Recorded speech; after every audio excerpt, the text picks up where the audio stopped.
اصطلاحات ایرانی‌ها پارت اول. حاج خانم تو رو خدا بذارین کمکتون کنم. وای مرسی پسرم. کاری نکردم بابا. ایشالله پیرشی جوون. خواهش میکنم، من اصلا کاری نکردم که شما بخواین همچین دعایی بکنید.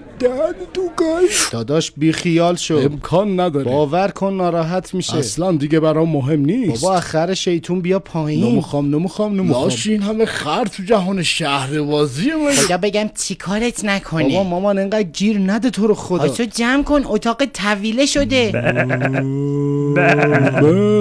بابا فردا جمع میکنم دیگه. عروس و دوماده عزیز، دستای همدیگه رو بگیریم و همدیگه رو ببوسیم. مادر ایشالله دست به هر چی بزنی طلا بشه. عزیزم جونیم تو بهترینه.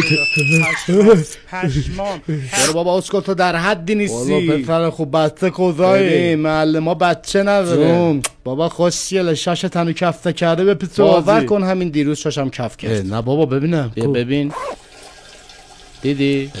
کف داره. آره داداش داره. دمت گرم نوکر داداشمی. داداش تو رو خدا کارمون رو راه بنداز. نشدنی پسر خوب، همچین چیزی امکان نداره. به خدا جبران میکنم. بیا اینجا ببینم چه جوری میخوای جبران کنی. سیبیلاتو چرب میکنم. این شد یه چیزی. میگم ماشاءالله سیبیلای پرپشتی هم داری یا. بمال پسر، اینقدر همه چربش کردن پرپشت شده.